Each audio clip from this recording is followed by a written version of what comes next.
Good Sunday morning to you, ladies and gentlemen. This is Rusty 78609 in Central Texas, USA, driving along in his Ram pickup on a beautiful Sunday morning in Texas for sure. And I just left the grocery store, and I know everybody cares about that, but what I'm going to talk about this morning, since I'm planning on taking a trip and leaving Tuesday morning and going south somewhere in South Texas, I'm not sure exactly where yet, but we're going to go somewhere.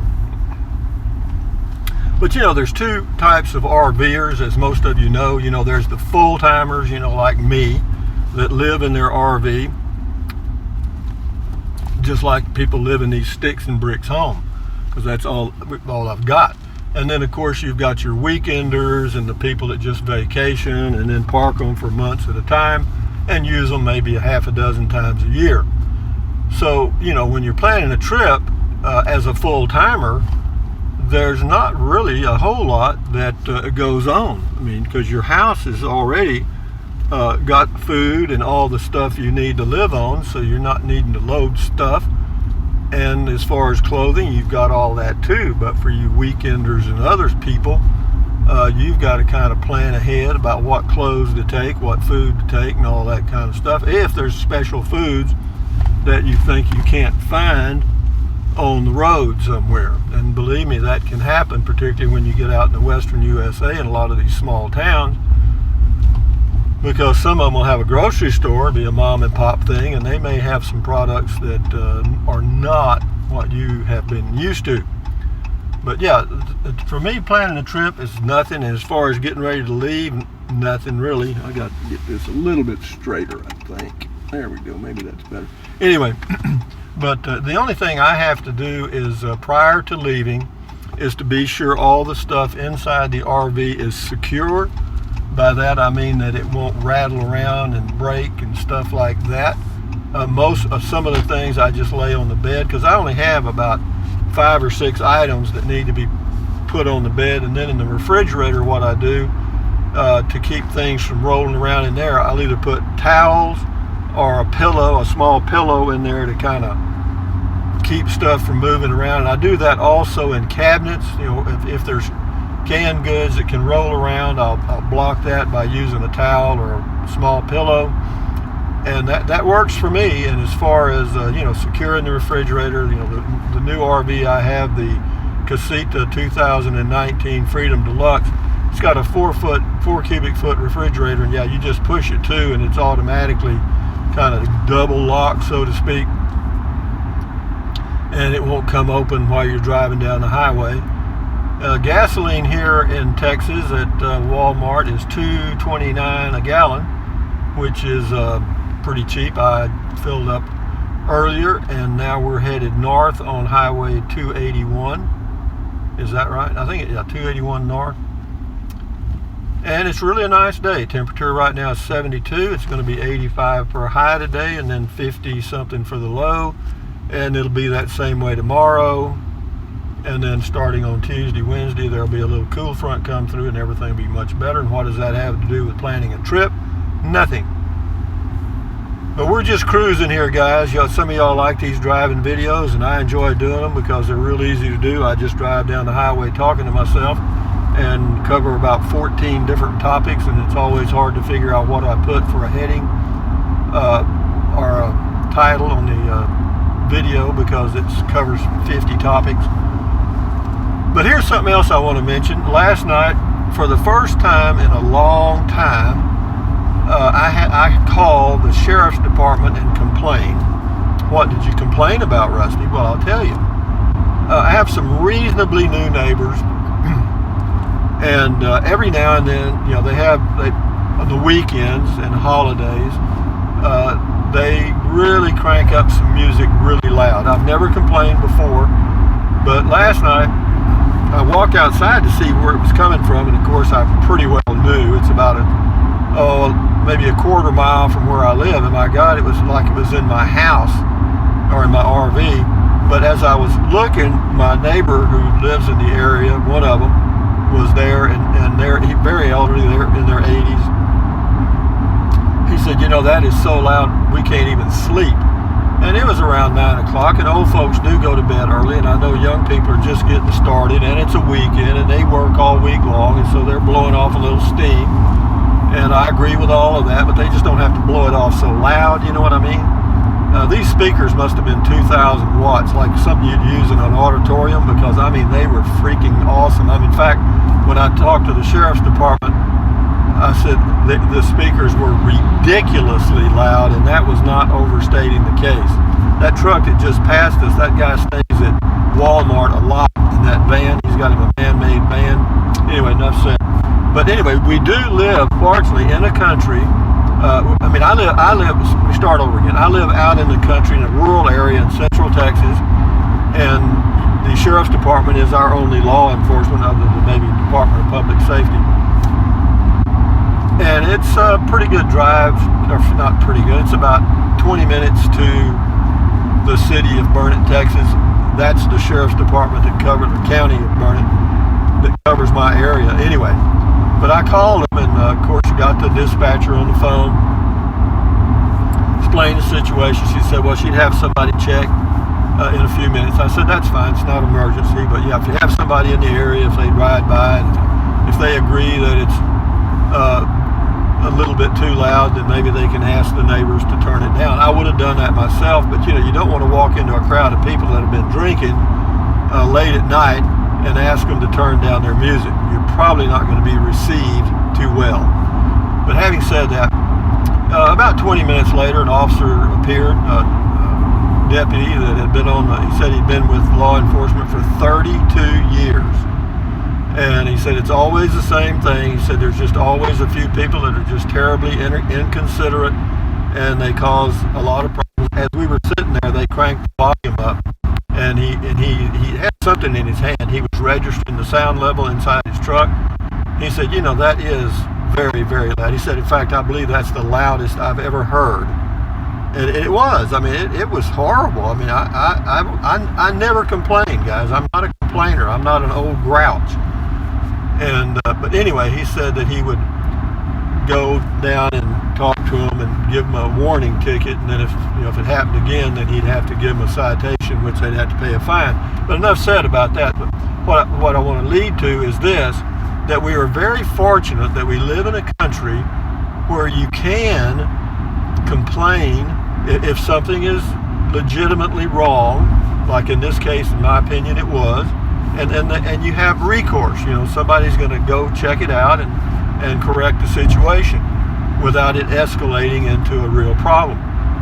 Now, in other countries, I'm not too sure you have that available to you. I'm not going to mention any countries in mind, but I mean, I've been in countries where you couldn't call the police at all, and if you did, you'd be in more trouble than the people or making the noise. Yeah, they would be there for a reason. They want some money up front. But anyway, it is great. It made me feel good. Apparently he mentioned it to him. A few minutes later, the music went down to a reasonable level, and apparently he stayed there until they got the music to a level that was acceptable according to this device I think he had, and it worked out fine. It ended up, it all resolved itself. I'm sure they could hear it playing, and everybody was happy. The party continued. But prior to his getting there, one of the things I did observe was, after I called, I would walk outside, and you can hear, like radio speakers and police radios and stuff in a calm area for hundreds of yards. I mean, I don't know why that sound from those speakers carries so far, or from those radios carries so far, but it does. And so somebody in that party or whatever must have had a police scanner, because I heard it given out, calling this deputy. Fortunately, they didn't give the address. They just gave him the area, and so anyway. But he got there, and apparently they had my address and keyed in on it. But it all worked out. But suffice to say that we live in one of the better countries on the planet. I know we make a lot of mistakes. Every country does. Our leadership is certainly not perfect. But, walk a mile in their shoes. I know there's a lot of corruption too. I mean, I know all that. I don't want to be political at all. But you know, it's that way in every country. But I still think of all the countries in the world that you have to choose from, I can't think of many that are better than what we have here. I can't. And I've been to a few. So here I got to turn left up here. I always get in the left lane in plenty of time so that I can make my move safely. This is not a great place to make a left turn because the traffic on this highway moves pretty quick. I think the speed limit is 70. In fact, it is 70, but as you know, if the speed limit is 70, then people drive 80. But here we go, guys, and that's part 2 of this video. First was planning a trip, and then we got to the calling the police. I don't do that. I mean, I've done it for people that have dogs loose, you know, dogs that are, you know, trying to bite people and stuff. I've done that 3 or 4 times, you know, call the what do they call it? The guy that comes out, the animal control. But you know, if you got a pit bull out there running loose and it's fierce, you know, you got to do something. I mean, I had one situation where the dog was attacking a lady and she was keeping it away with her cane.